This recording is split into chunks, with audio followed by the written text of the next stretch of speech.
Today I am starting Cosmos, and so I thought I would take you along with me and to share my knowledge with you. Whatever I know about them, I'll share with you.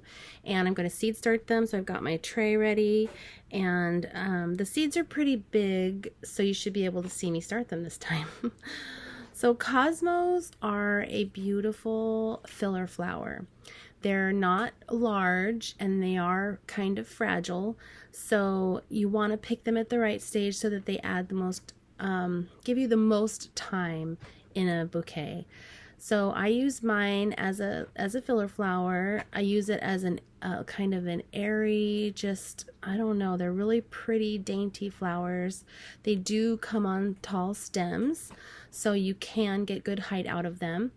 Now, there are a couple different varieties of Cosmos. Some do grow short, but you still get a good stem length as long as you cut deep when you deadhead or when you harvest.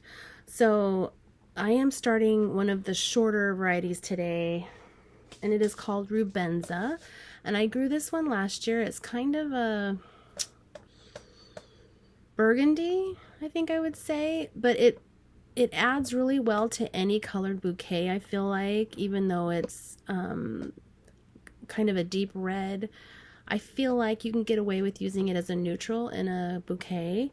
I am growing something like 8 different varieties this year, and I grew probably 4 or 5 last year, and I really loved Rubenza, and I also loved Velouette. I'm not sure how you say that, but it's a really pretty burgundy white flower that looks really good with Rubenza, actually. So this year I will be using my Cosmos mostly as filler flower, but I will also use them in a straight bunch because I think they look really pretty all together. Not necessarily all the same color, but together in a bouquet. So Cosmos you want to harvest when they're in bud, like cracking bud form, okay? You can pick them probably with a couple petals open, but you definitely don't want to pick them with all their petals open. You just want to deadhead those or leave them for the bees.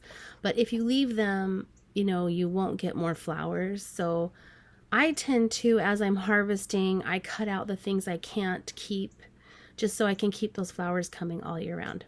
Now, I did notice that there was a couple varieties that preferred midsummer to late summer. So as the summer wore on and things got hotter, I noticed some of the varieties didn't like the high heat.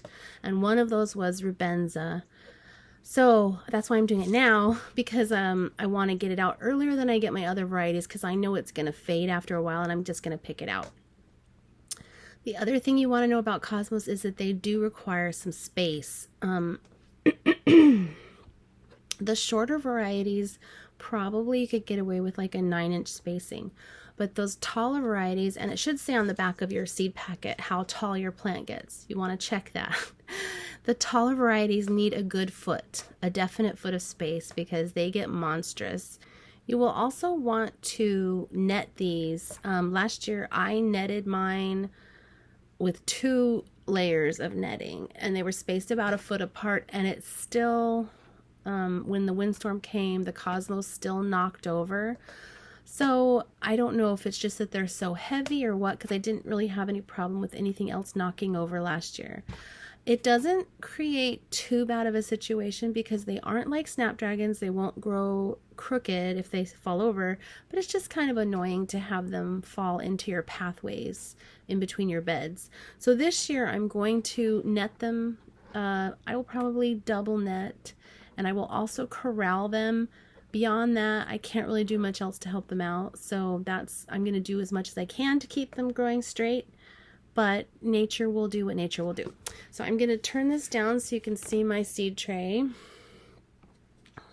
All right, I just have a 40 cell seed tray that I have filled with a pre-moistened seed starting mix.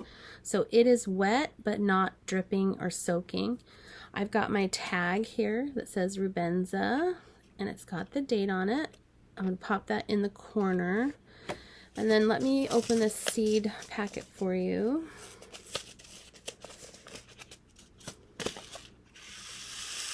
So as you can see, these seeds are pretty big, okay? They're not hard to see. I'm just going to seed 1 per cell, And I'm just going to press it down on the top of the soil so that it has good soil contact.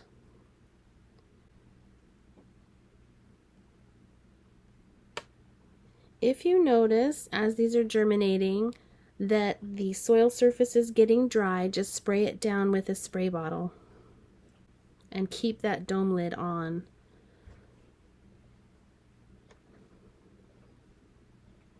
This year I'm doing a whole row of Cosmos. Last year I only did a third of a bed and I just loved them so much, so we're gonna triple it this year.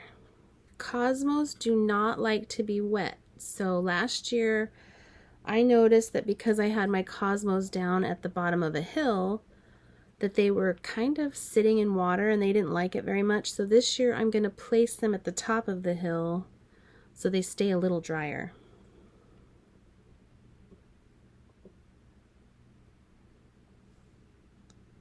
Okay, I have my whole tray full.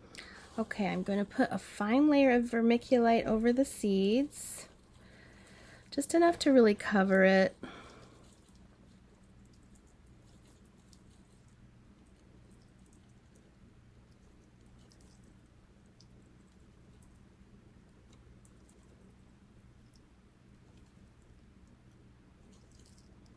I'm going to put this dome on top and I'm going to set it on my light system that I have going on behind me here, right over here. You can see everything I have germinating right now, and these should come up within about a week. These cannot go out until after the last frost, so you don't want to put these out if there's still a chance of frost, which for me, in my zone, which is zone 6, it's April the 15th. So I will check the weather forecast, and when I see that we're clear for like 10 days, I'll put them out.